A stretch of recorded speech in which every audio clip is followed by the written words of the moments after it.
Hello everyone, how are you? Welcome back to Guideline Academy. Today I am going to talk about using of let. Actually, when you use let, you face a lot of confusion, you face a lot of doubt. How we can use let? Today I will try to remove your all confusion and all doubt of using let. So at first you look at the board. Here is that let, let's অর্থাৎ let apostrophe s। সেক্ষেত্রে আমরা দেখতে পাচ্ছি যে এখানে let অনেকভাবে ব্যবহৃত হতে পারে। আশা করি আজকের ক্লাসের মধ্য থেকে আমাদের যত প্রকার কনফিউশন ছিল, ডাউট ছিল let ইউজ নিয়ে, সেটা রিমুভ হয়ে যাবে। let সাধারণত আমরা কোনো কিছুর অনুমতি দেয়া এবং নেয়া দুই ক্ষেত্রে জন্য আমরা let ইউজ করে থাকি এবং let একটি বাক্যে মেইন ভার্ব হিসেবে বসতে পারে এবং let এর যে তিনটা ফর্ম অর্থাৎ ভার্বের যে প্রেজেন্ট ফর্ম, পাস্ট ফর্ম এবং পাস্ট পার্টিসিপল ফর্ম, তিনটা ফর্মই একই হয়ে থাকে। আচ্ছা, প্রথমে আমরা শুধু let নিয়ে কথা বলবো, let কোথায় কোথায় বসতে পারে। যেমন আমাকে কথা বলতে দিন, আমাকে শেষ করতে দিন, let me finish, তাকে কাজটি করতে দিন, তারপর করিমকে ইংলিশে কথা বলতে দিন, উমরকে গাইডলাইন একাডেমিতে আসতে দিন, তারপর আমাকে ক্রিকেট খেলতে দিন। যদি এরকম বাক্য আমরা ব্যবহার করতে চাই সেক্ষেত্রে আমরা এই স্ট্রাকচারটা ইউজ করব। যেমন প্রথমে let, তারপর অবজেক্ট, তারপরে ভার্বের বেস ফর্ম, তারপর এক্সটেনশন। এখানে যদি কখনো ভার্বের সাথে তে দাও থাকে, যেমন আমাকে করতে দাও, আমাকে লিখতে দাও, আমাকে কথা বলতে দাও, তে দাও থাকে, সেক্ষেত্রে আমরা এই স্ট্রাকচারটা ফলো করব। প্রথমে let, তারপর অবজেক্ট। এখানে অবজেক্ট বলতে সবসময় এখানে অবজেক্টিভ ফর্মে হবে, যেমন I এর অবজেক্টিভ ফর্ম মি, he এর objective form him, their objective form them. এই যে মি, হিম, দেম, এখানে সবসময় লেটার পরে এই ফর্মগুলো বসবে, অবজেক্টিভ ফর্ম বসবে। তারপরে ভার্বের বেস ফর্ম। এখানে ভার্বের বেস ফর্ম বলতে আমরা আগের ভিডিওতে আলোচনা করেছিলাম যে যদি কখনো কোনো ভার্বের সাথে এস, ইএস, টু এবং আইএনজি যুক্ত না হয়, অর্থাৎ ভার্বের যে ফর্মটা আছে সেই ফর্মটাই হবে, এর সাথে কখনো কোনোভাবে এস বা ইএস, টু অথবা ভার্বের আইএনজি যোগ হবে না, যে ফর্মটা আছে ওই ফর্মটাই হবে। সেক্ষেত্রে আমরা এখানে স্ট্রাকচারের পাশাপাশি এখানে আমরা লিখেছি প্রথমে let, তারপর এখানে কতগুলো অবজেক্টিভ ফর্ম আছে me, them, him, Omar, do, speak, walk, visit, কতগুলো ভার্বের বেস ফর্ম দেওয়া আছে প্লে, কাম, ওয়াচ, ফিনিশ। তারপর এক্সটেনশন আমরা যেটা ইউজ করতে চাই সেটা ইউজ করতে পারবো। এখানে একটা কথা বলে রাখি, আমরা প্রথমে let ইউজ করবো, যেমন আমাকে কাজটি করতে দাও, তাকে কথা বলতে দাও, তাদেরকে ক্রিকেট খেলতে দিও না, ওমরকে কিছু খাবার খেতে দাও। এই যে করতে দাও, হ্যাঁ, বলতে দাও, খেলতে দাও, তারপর খেতে দাও, এই যে তে দাও যদি থাকে সেক্ষেত্রে আমরা প্রথমে let ইউজ করব। যেমন তাহলে যদি বলি যে আমাকে কাজটি করতে দাও, সেক্ষেত্রে হবে let। তারপরে বলছি যে অবজেক্ট, এখানে অবজেক্টকে আমাকে, সেক্ষেত্রে হবে let me। তারপরে ভার্বের বেস ফর্ম, এখানে আছে ভার্বের বেস ফর্ম, তাহলে এখানে ভার্ব কোনটা, যে করতে দাও, করা, করা ইংরেজি কি ডু, সেক্ষেত্রে এখানে হবে ডু।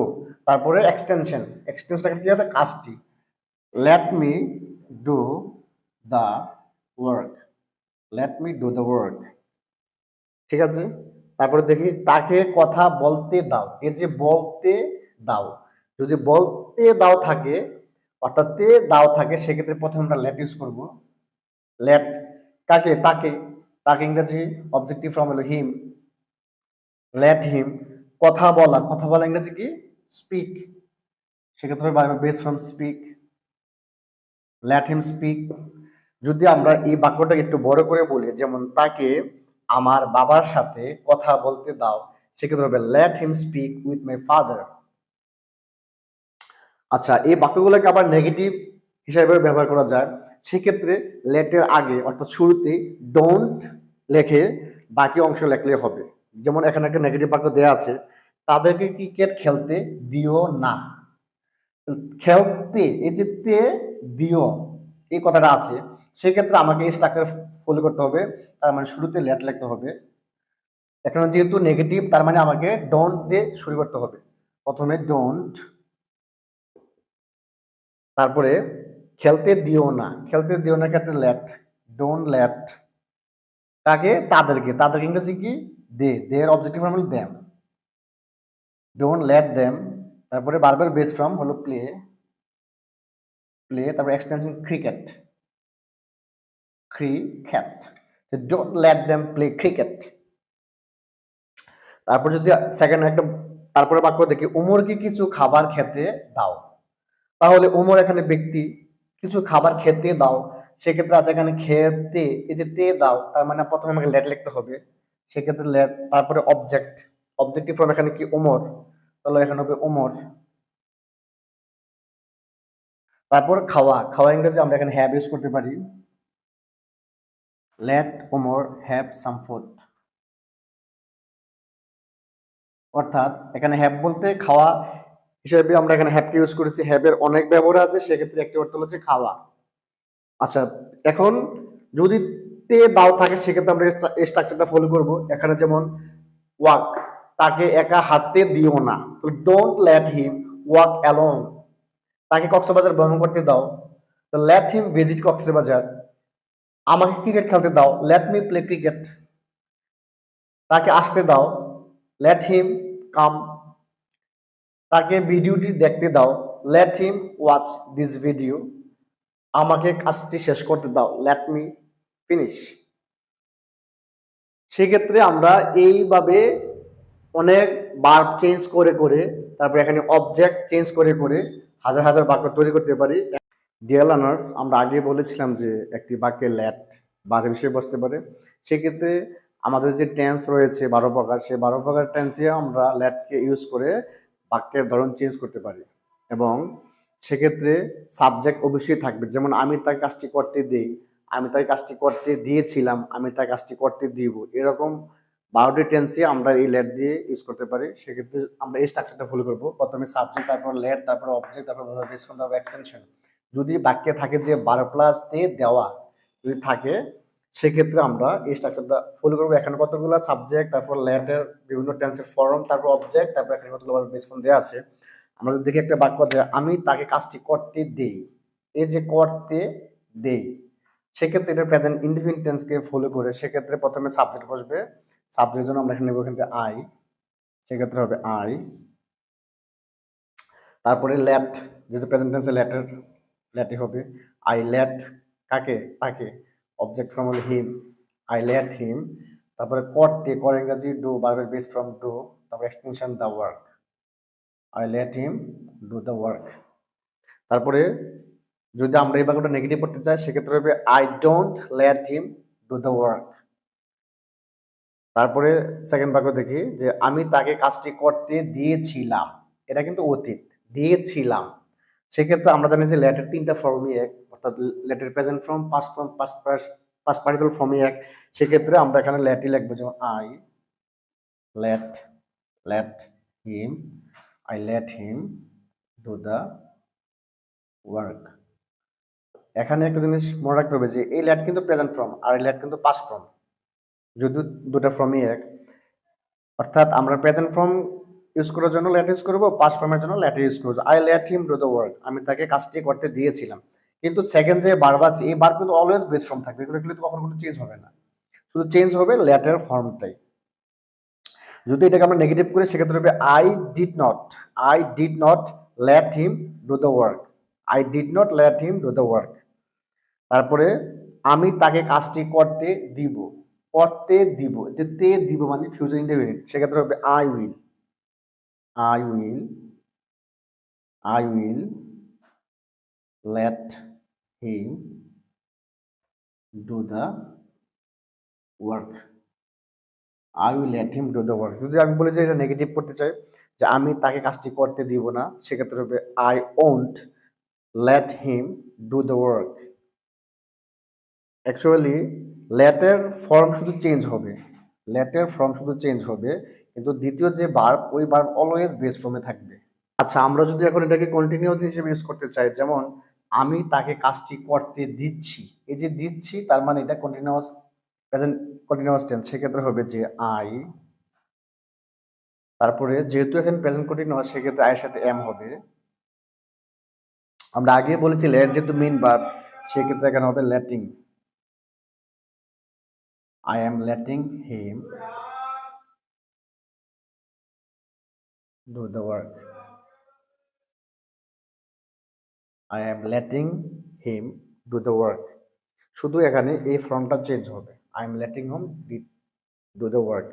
যদি বলে যে আমি তাই কাজটি করতে দিচ্ছিলাম, পাস্ট কন্টিনিউয়াস, সেক্ষেত্রে হবে I was letting him do the work. যদি আমরা এখানে নেগেটিভ করতে চাই যে আমি তাকে কাজটি করতে দিচ্ছি না, সেক্ষেত্রে হবে আই এম নট, এখানে এম এর পরে নট বসবে, I am not letting him do the work.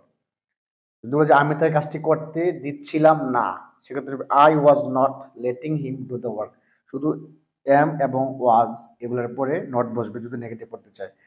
Interrogative করলেও শুধু আমাদেরকে এমটা ওয়াজটা বাক্যের শুরুতে বসবে, বাকিগুলো যেভাবে আছে সেভাবে থাকবে।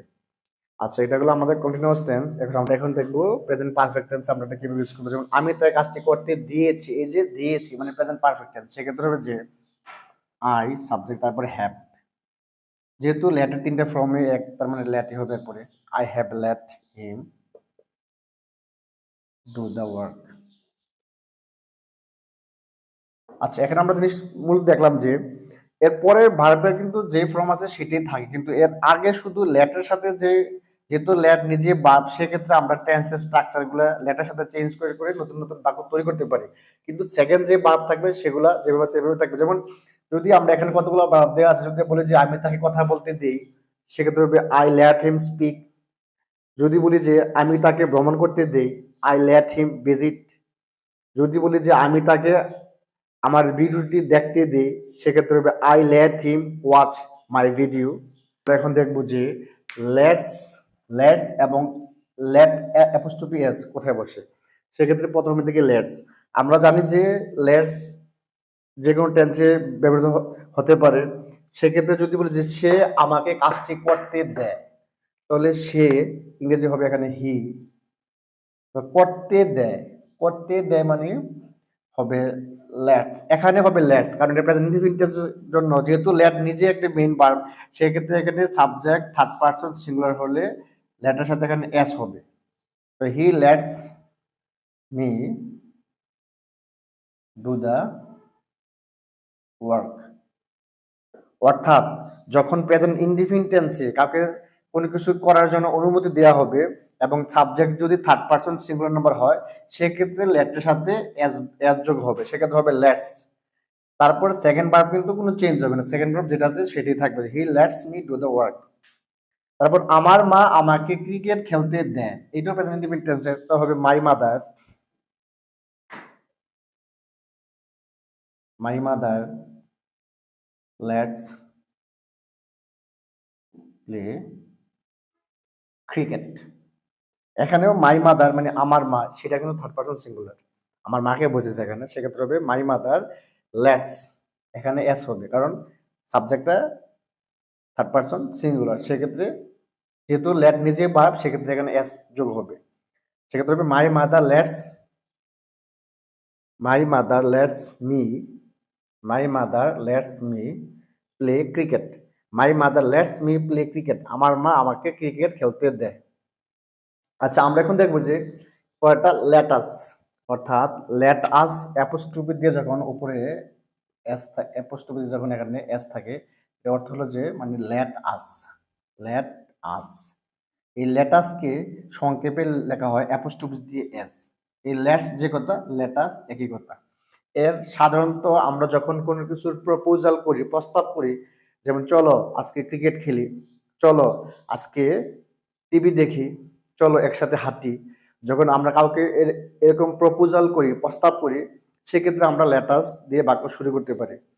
তাহলে লেটাস মানে লেট আস, সেক্ষেত্রে এটা অর্থ যে কোনো কিছু প্রপোজাল করার ক্ষেত্রে, প্রস্তাব করার ক্ষেত্রে আমরা লেটাস দিয়ে শুরু করব। যদি আমরা দেখি এখানে যে স্ট্রাকচারটাকে, লেটাসের পরে বারবার বেস ফর্ম বসবে, তারপর এক্সটেনশন, অর্থ হলো চলো। যে কোনো প্রপোজাল বা প্রস্তাবের ক্ষেত্রে লেটাস ব্যবহার করা হয়। যেমন লেটস ডু দ্য ওয়ার্ক, চলো কাজটি করি। লেটস স্পিক ইংলিশ, চলো ইংলিশে কথা বলি। যদি এরকম আমরা কোনো কিছু প্রস্তাব করতে চাই, সেক্ষেত্রে আমরা লেটাসকে ব্যবহার করবো। এখানে একটা বাক্য থেকে, চলো আমরা ক্রিকেট খেলি, এই যে চলো আমরা ক্রিকেট খেলি, তো একটা প্রস্তাব বোঝাচ্ছে, সেক্ষেত্রে এখানে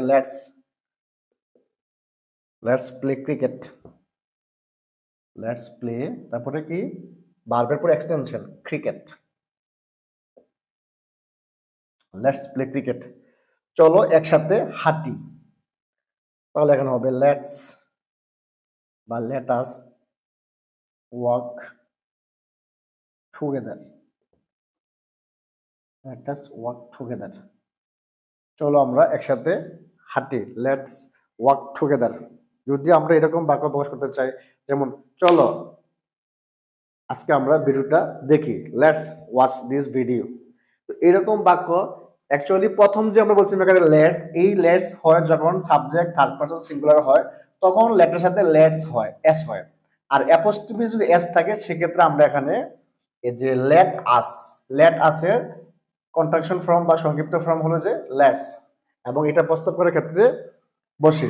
ডিয়ার লার্নার্স, আমরা এতক্ষণ লেট নিয়ে সম্পূর্ণ আলোচনা করলাম। আশা করি লেট নিয়ে আপনাদের আর কোনো কনফিউশন নেই। থ্যাংক ইউ, টিল দেন, আল্লাহ হাফিজ।